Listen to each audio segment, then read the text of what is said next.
A diaspora network says the peace deal helped snap the nation out of current quagmire.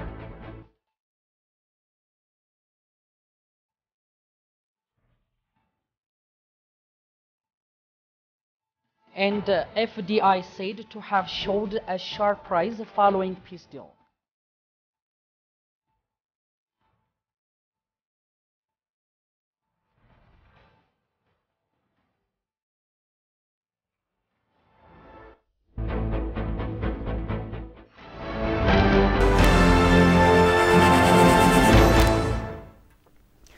Hello and good evening, ladies and gentlemen. You're watching Addis News Hour with the news. I am Binyam Getana. Thank you for joining us. And now the news in full. To stay tuned. President Sahle-Work Zewde has launched a 2-week International White Ribbon Day in Hawassa town today, meant to assure a period of vigorous campaign to prevent and eliminate gender-based violence in the country. In her opening remarks, the president called on all stakeholders to join hands against any form of violence on women. She further urged the states to provide victims with social and psychological support. In Ethiopia, the day is being celebrated under the theme, I respect women and prevent violence against them. The nationwide campaign will be undertaken for 16 consecutive days with various awareness creation events, it was learned.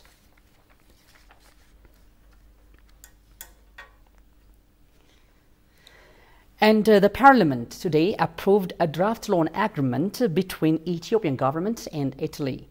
In its 16th regular session of the second year, the 547-seat Legislative Assembly approved the draft loan of €10 million with a majority vote. The stated amount will go towards helping the Eastern African nation achieve its health sector goals. The loan is also said to help raise productivity and community health care.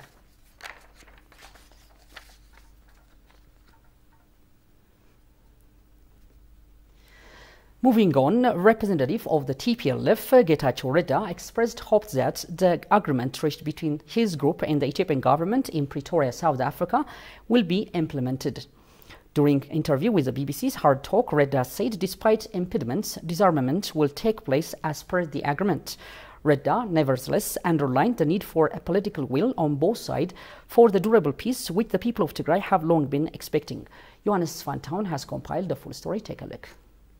Getachew Reda in Mekele, Tigray, welcome to Hard Talk. Promising activities are being carried out for the sustainability of the peace started by all sides in Ethiopia. On the part of the federal government, the provision of immediate humanitarian assistance to citizens is being provided through various international donors. On the TPLF side, the commander revealed that TPLF is in the process of disengaging the militia and making arrangements to transport them from the war zones to their designated locations.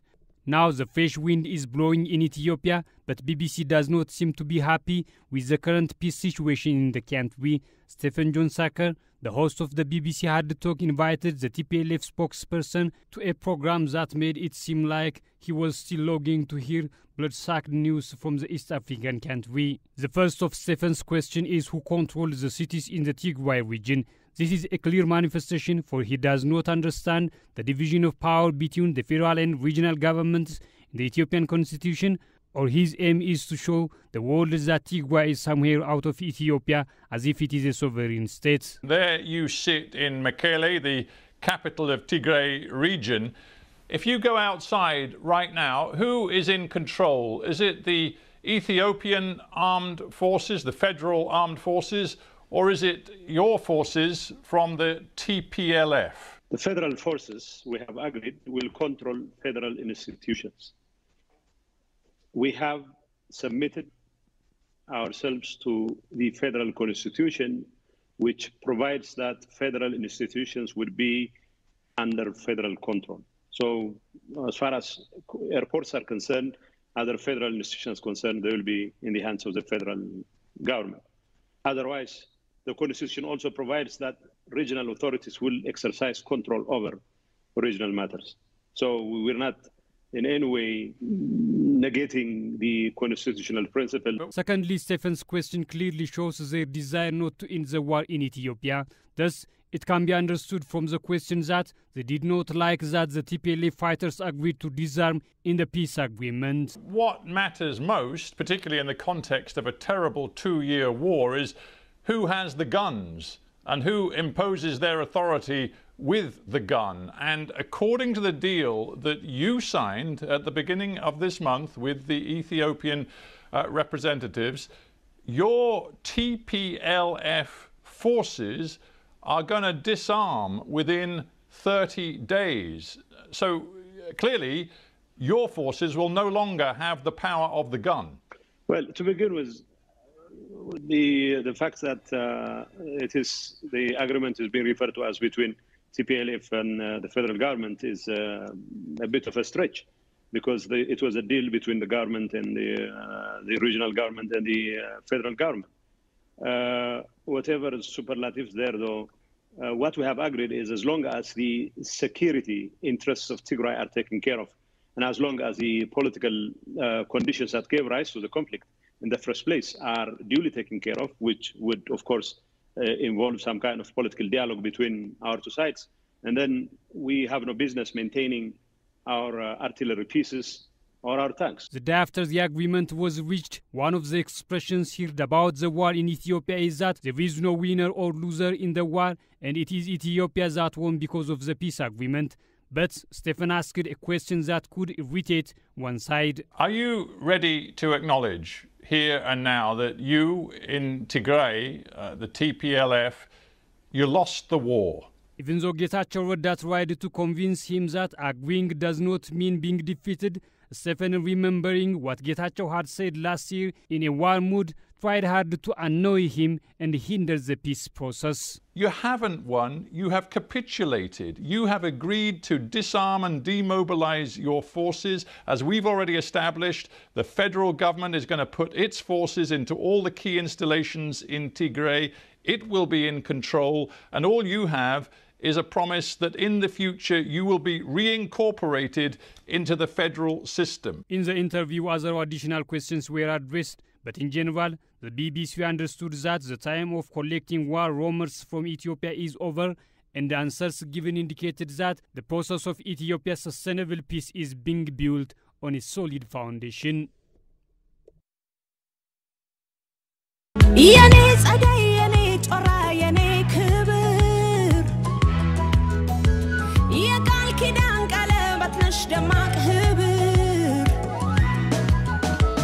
እርምጃሽን ተከትዬ ከፍ ዝቅ ልችልልሽ ዝማሜሽን የሚያቀና ያሰብኩትን ልሰፍርልሽ ውለታሽን ልመልስል የምሰጠው አጣውልሽ ሀገሬ ሆይ አበድሪኝ ሀገር ስሆን የምከፍልሽ እርምጃሽን ተከትዬ ከፍ ዝቅ ልችልልሽ ዝማሜሽን የሚያቀና ያሰብኩትን ልሰፍርልሽ ውለታሽን ልመልስል የምሰጠው አጣውልሽ ሀገሬ ሆይ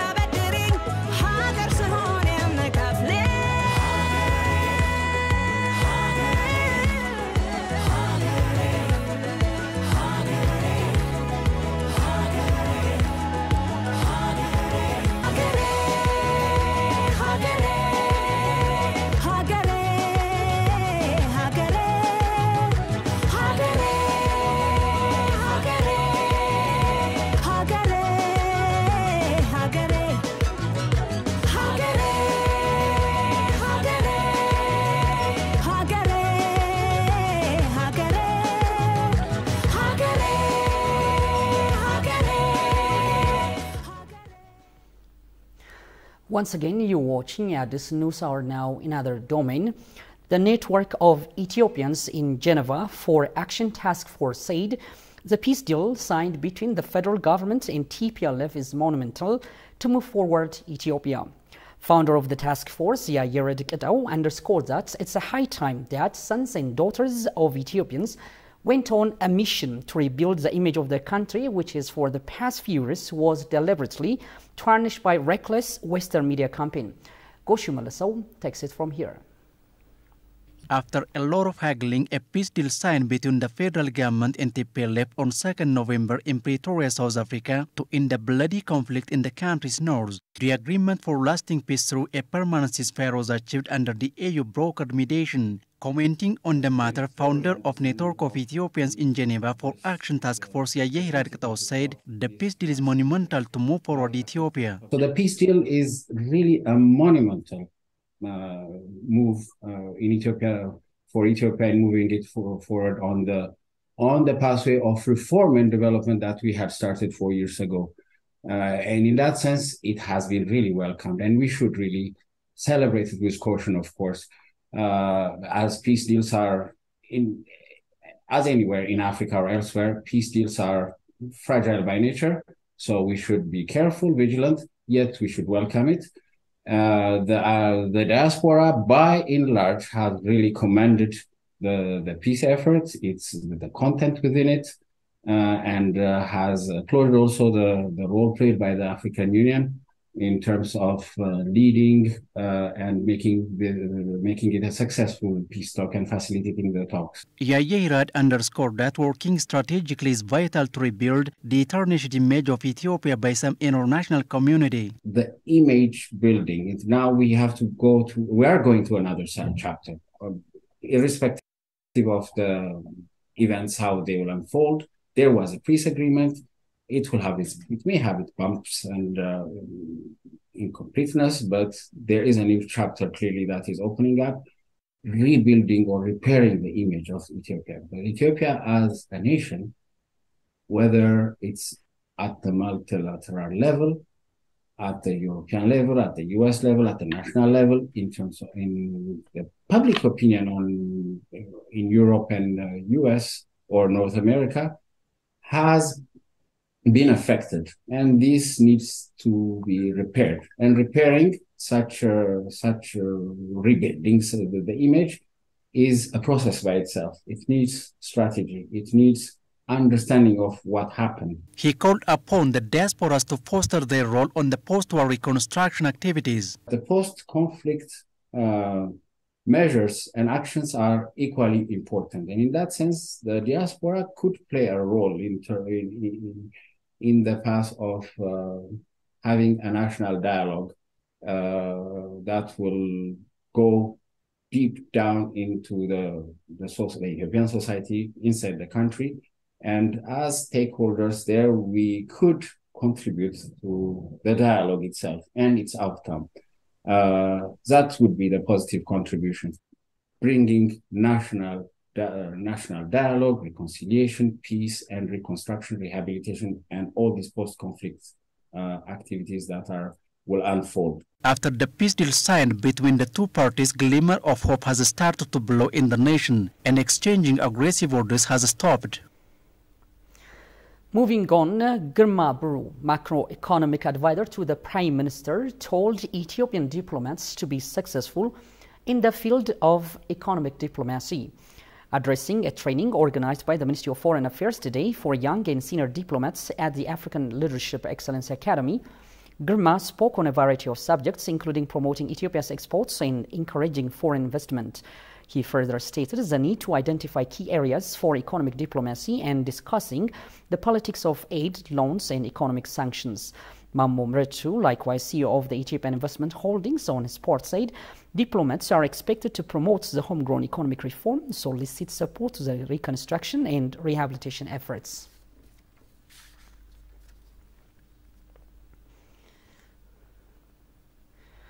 In other news, it was in this week, back in 1974, that one of the oldest known human ancestor, an Australopithecus afarensis specimen nicknamed Lucy or Dinkinesh, was discovered in Afar. While out mapping and surveying for fossils among the sites, a team of anthropologists led by Donald Johnson accidentally laid its hands on a 3.2 million year old sediment. The place was the Hadar paleontological site in the northern eastern Ethiopia. And here, Jerusalem Baza takes us back in time to take what is happening 48 years ago. Take a look. On November 24, 1947, fossils of one of the oldest known human ancestors, an Australopithecus afarensis specimen nicknamed Lucy, were discovered in Hadar, Ethiopia. The groundbreaking discovery was made by anthropology professor Donald Johnson and his research assistant Tom Gray at the Hadar paleontological site in northeastern Ethiopia. Johnson was already optimistic about the chance of finding bones from a hominin group, the group consisting of modern humans, extinct human species, and their immediate ancestors, after discovering a knee joint the previous year at Hadar.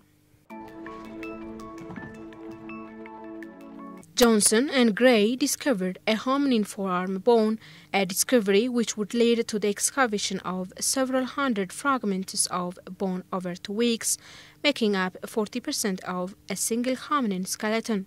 This freshly uncovered fossil earned the name Lucy later that night, inspired by the battle song Lucy in the Sky with Diamonds, which Johnson's team played on repeat as they drank, danced and sang in celebration of their finding.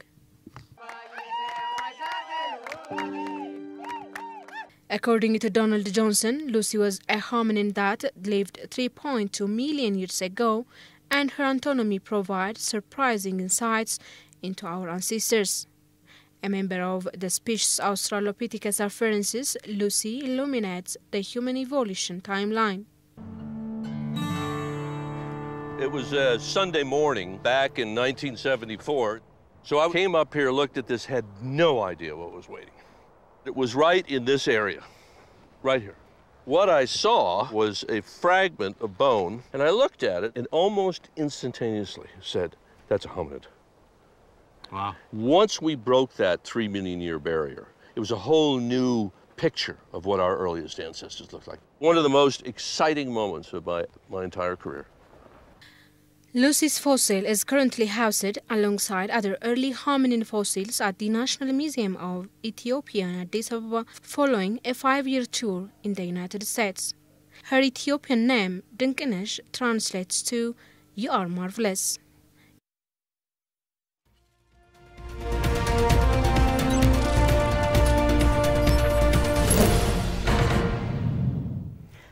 And now in our business segment, Ethiopia has untapped natural resources that helps it to speed up the nation's economy in various investment schemes across the country. Talking to ETV English, Kale Moti, an agricultural investor, expressed hope that the 10-year homegrown economic strategy will bring macroeconomic success to the nation. With more on that. Ethiopia is successfully implementing agriculture development-led industrialization strategy in a bid to speed up the nation's economy over the past 3 decades. The strategy is being continued at the backbone of the nation's economy by utilizing the untapped natural resources in various schemes. Talking to ETV English, Kale Moti, who is investing on agriculture, said Ethiopia has untapped natural resources that help us to increase agricultural productivity. Since agriculture is the backbone of our economy, our export is agriculture, our land is fertile, our market is mostly agriculture. This is the easier business to do in our country. According to Moti, the 10-year homegrown economy strategy of the nation plays a significant role to maximize the economy of the country by elevating challenges. Moti added further efforts are needed to boost the agriculture sector by overcoming bottlenecks that facing the sector. There are a lot of things to do to boost our sector. First of all, creating awareness is the first thing. Because when I say awareness, I'm not talking about our local farmers or the rural places. City people, the urban people like me, we don't know the real background of agriculture. We all know we are eating food from agriculture, but we don't know how to start, we don't know how to farm, we don't know how to use, because the main problem, the money is in the city, the capital is in the city, the education is in the city. All this force is focusing on other sectors, not agriculture. So if you are able to create good awareness on the city, people will start to invest to modernize our agriculture. Secondly, the main thing to do to boost our sector is to mix agriculture and technology, in my point of view. Because if you see, most of agriculture are traditional. That's why we are not able to produce effective production. The Russia-Ukraine dispute resulted in the shortage of wheat in the globe, and it is a cause of the wheat revolution in Ethiopia in various parts of the country. The wheat production can alleviate and control the negative impact of the shortage of agricultural production in Ethiopia, Caleb underlined. He further noted that Ethiopia is one of the most conducive environment and climate conditions that own to maximize fruits and vegetable productivity. After the war, the Russian-Ukraine war, there have been a big crisis of wheat in the whole global market. This affects Africans. This affects Ethiopia. Now we can understand why the government started this wheat revolution. Because if we didn't have this much of wheat this year, we would have been a big hunger, a big wheat shortage. Now it has been solved. 2 or 3 weeks ago, I was reading some research FAO made, Food and Agriculture Organization. They have a list of the most valuable and the most produced crops: rice, maize, corn, wheat, banana, apples, grapes, a lot of things. All of them are produced in Ethiopia, believe it or not. All of them are produced in Ethiopia. This is a big thing. Providing further supports are critical for business persons who are alertly investing on agriculture in Ethiopia, Caleb pointed. Meanwhile, Ethiopian Investment Commissioner says the dawn of peace has already been ushered in the flow of foreign direct investments to Ethiopia has been on the rise. In an exclusive interview with the Ethiopian news agency, the commissioner stated that FDI flow has been growing mainly because the government made various policy changes and reforms. Daniel Kassam tells us more on this. The Ethiopian Investment Commissioner, Lelis Enemi, said now the flow of foreign direct investment has increased due to the fresh wind blowing in Ethiopian skies. According to her, the new policy of opening up for foreign investment is part of the government's economic reform to liberalize state-controlled sectors. In line with this, the government granted a license to a private telecom operator last year to break the monopoly of the state-owned Ethio Telecom, which is one of the economy's most lucrative sectors. The recent peace agreement signed between the federal government and TPLF has encouraged foreign investors that have already started inquiring about potential areas of investment. The commissioner noted that peace is, of course, a great foundation for attracting FDI to a country. የሰላም መንፈሱ majorly in the ሀገር. After this agreement was signed, many investors have been making inquiries. Investors who did not come due to COVID-19 and conflict in northern part of the country are coming in large numbers. This is a great opportunity. We should all take advantage of this and need to provide the necessary service. Efforts are being made to enable investors to enter industrial parks, and different arrangements are being made in various regions to attract investors. በተለይ ደግሞ ኢንዱስትሪያል ፓርኮች ላይ ኢንቨስት እንዲያደርጉ ኢንቫይት እያደረግን ነው የምንገኘው. The Commission is working to provide online service from any place and location. Some services are still being provided online. For this reason, we are working with artificial intelligence to make our service online. The Commissioner also said that the government has formulated various aftercare strategies to help foreign investors from the beginning to the end of the process.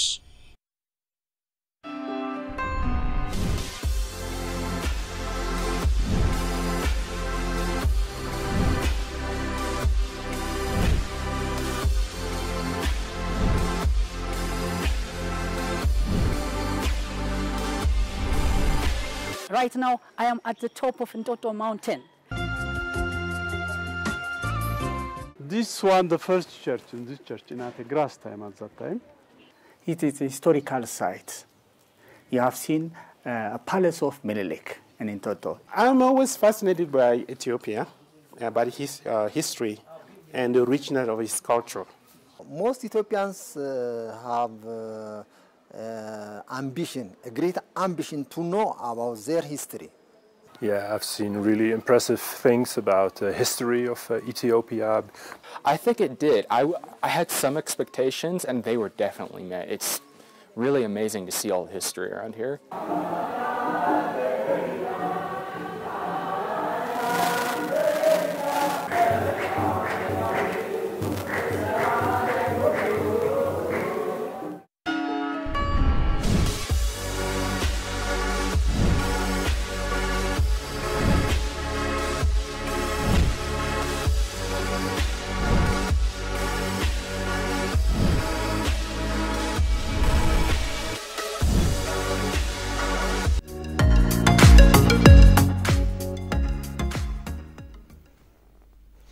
You're still watching at this news hour now. Moving on, it is estimated that globally 65 million people live with limb amputation, according to a study by the African Journal of Disability. In South Africa, amputee care is a service most cannot afford. Prosthetic can cost anything from $20,000 to $100,000. Johannes van Ton has more from African News. Take a look. In South Africa, amputee care is a service most cannot afford. Prosthetics can cost anything from $200 to $100. This is Sibongeli, founder of the Ukamba Prosthetics, a small business that uses 3D technology to produce low-cost prosthetic limbs out of recycled materials such as water bottles. She says her gum infection for years ago led her to starting the business. Like I just had a gum infection, so from my local clinic, they actually referred me to my local hospital. And then from there, I actually witnessed, and I saw, how our people are actually struggling to access prosthetics. And then on the very same day, I actually engaged and tried to put myself in an amputee shoe, where an amputee was not able to access the prosthetic limbs.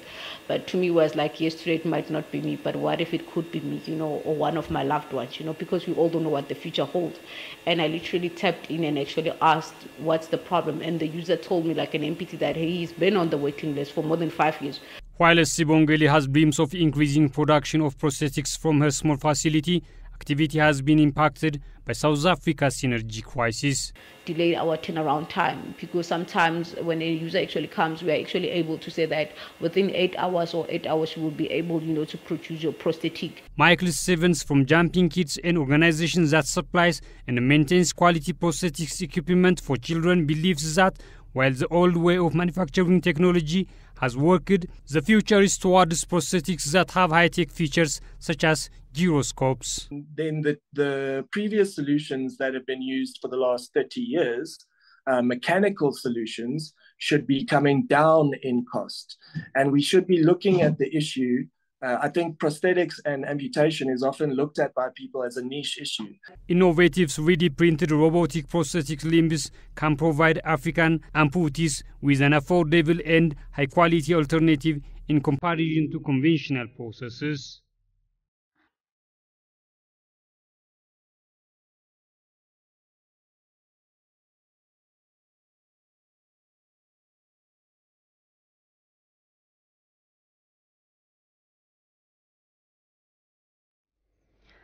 Finally, turning now to FIFA's World Cup at Qatar. Senegal defeated the host Qatar 3-1 at the Al Tuamana Stadium on Friday. Boulia Dia gave Senegal a lead in the opening half, capitalizing on a mistake by the Qatar defender. His goal came right after to the end of the first half. The second half saw Senegal double their lead early as Famara Diédhiou headed past the Qatar goalkeeper of a corner. Qatar, however, maintained the tempo as Mohamed Moutari scored a goal deep in the second half. However, Senegal responded strongly and quickly as Mahamadou Deng netted their third goal to restore the goal advantage. Meanwhile, Iran beat Wales 2-0 in another match. Iran made the most of their one-man advantage, scoring 2 injury time goals to beat Wales 2-0 to stay alive in the Group B. Late into the second half, Wales goalkeeper Wayne Hensey was sent off for a foul outside the penalty box, giving Iran a man's advantage in the dying minutes. The first half remained a drab affair, with neither of the two teams managed to create big chances. Earlier, Gareth Bale made history for Wales as he started the game against Iran, making his 110th appearance for the country. Meanwhile, the match between USA and England at 4 p.m. is much anticipated as both teams vie for a winning goal.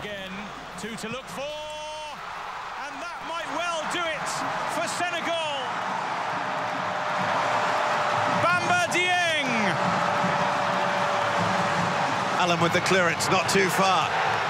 Chance for the shot on goal, and it's